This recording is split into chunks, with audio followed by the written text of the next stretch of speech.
Hello, and today we're going to be demonstrating boost start. We should be able to do this. Come on, and... Shit! Jamie, that was like your 5th try. Oh, come on. We can do this time, okay? Right, 3, 2, 1, yes. We got it. Shit! Okay, this time for sure. Really? Yes, really. This is take 8.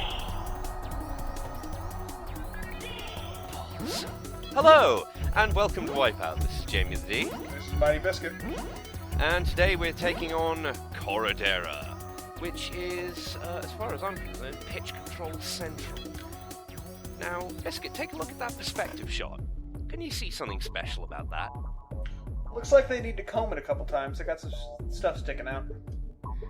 Yeah, and that stuff sticking out is a big-ass jump.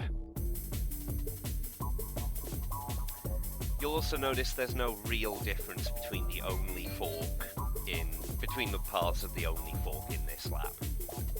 It looks entirely pointless. Well, it's a slightly better entry on the right-hand path. Well, yeah, because you don't need to turn that. You get what I'm saying. Yeah. So, this time we are actually demonstrating boost start.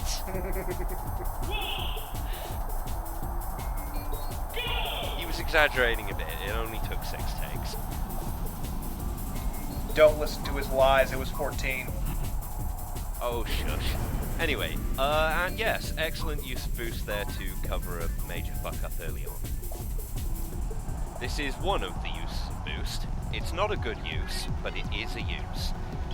Now, yeah, the interesting thing about pitching your nose down is you actually grip the track harder, which means you turn even harder than you would normally. Unfortunately, on an uphill it means that you lose speed more. So you've got to be careful there. I don't think you need that uphill to really lose speed very much. You do that just fine. Yeah, I wasn't pitched down for that one, but later I will be pitching down on an uphill and I'll lose a lot of speed.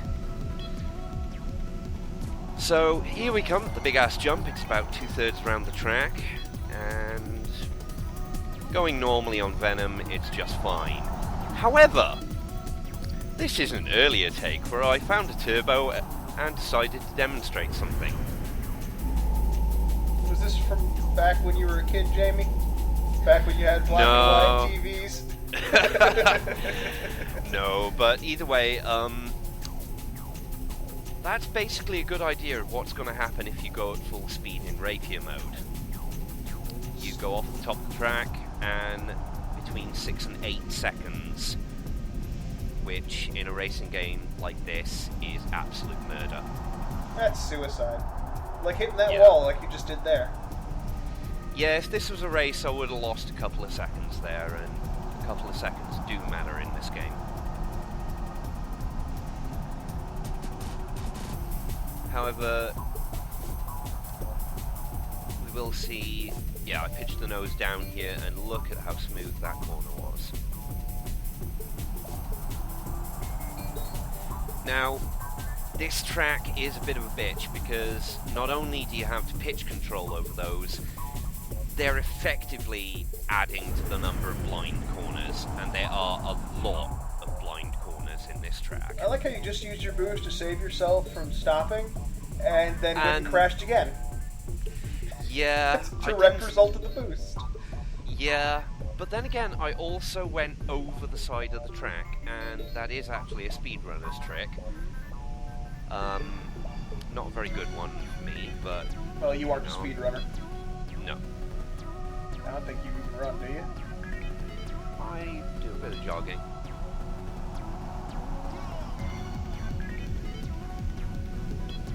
So, yeah. Also, this is the AG Systems craft. It's the all-rounder. It's not very good at anything, but it's definitely not terrible at anything. And in fact, it's one of the best craft for doing the rapier tournament, because Kyrex is too fiddly in handling. Visar actually becomes too responsive, and on top of that, the speed difference makes it too damn slow.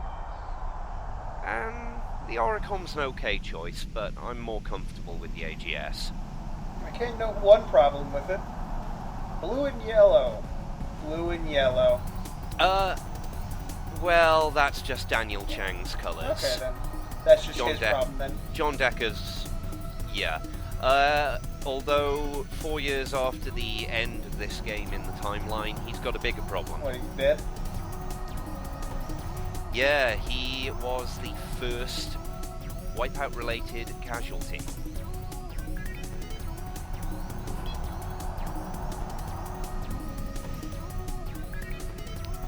Yeah, he was the first Wipeout-related casualty, and the F-3600 actually stopped for 2 years as a result of his death. Which was a real shame, because he defected from Communist China and was one of AG Systems' best pilots. And that is a very interesting collision error. How the hell did you do that? That only happens on that corner, when you're pitching down. You dug your nose into the ground and bounced. Yeah, actually it was bouncing because my wing clipped through the track. Huh. Yeah.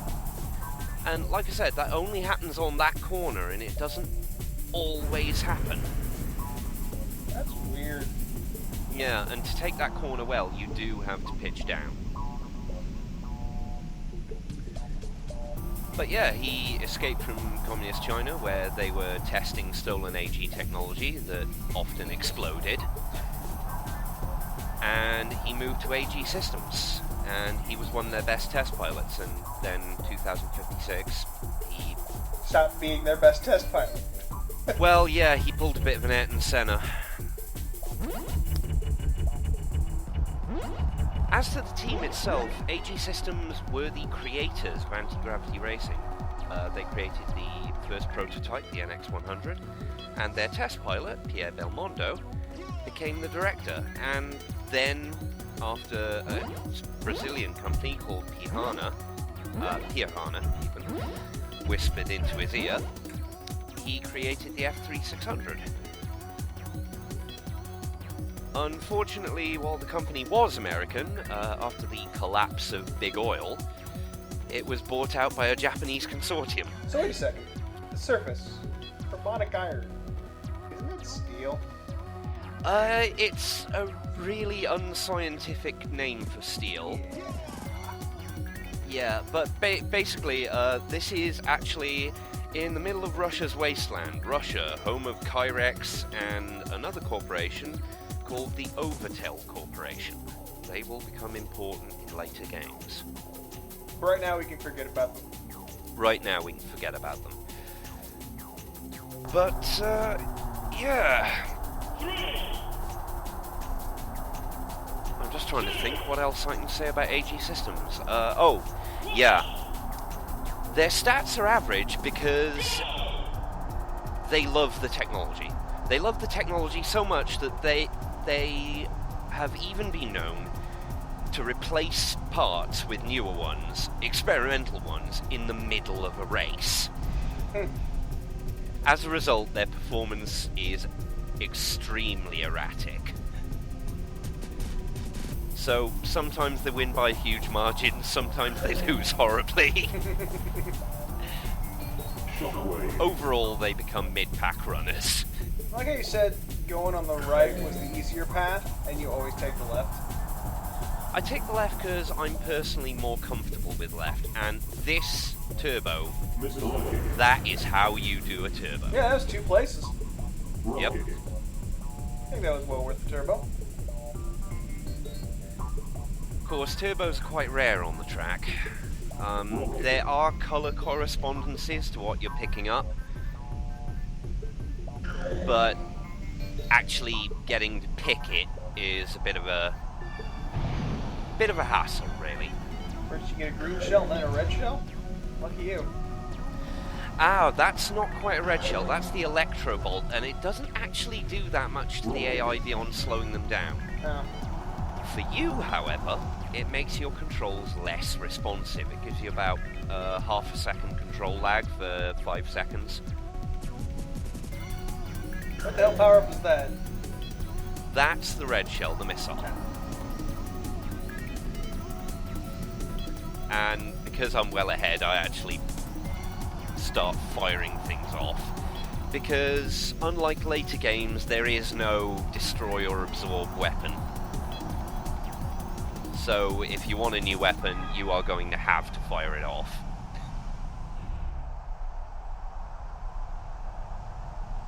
Which can make raises a bit noisy in this first game. As I said in the... Are you sure you should be playing on this difficulty? Because you're kind of spanking them. Well, it's okay. I'm actually going to be doing the Rapier tournament, and due to the way the Rapier tournament's done, it's all going to be one video.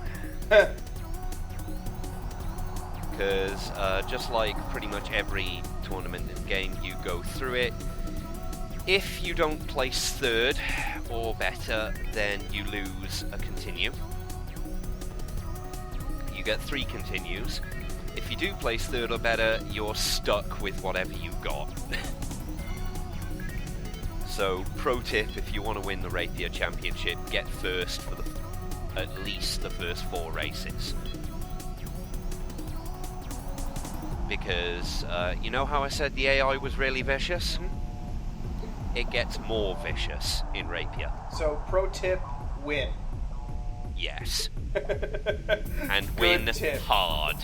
Yeah, win hard. If you get more than 2 or 3 third places, just restart. Because Rapier is that vicious. So yeah, there's not that many weapons in this incarnation. You got the missile, you got the mine. You just got 3 missiles in a row. Yeah, you got the dumbfire rocket, which does more damage, but obviously doesn't lock on. You got the mines, which is, I said 4 in an earlier video, it's actually 5 throughout the series. And they're best laid right across the track, or in a particularly nasty corner.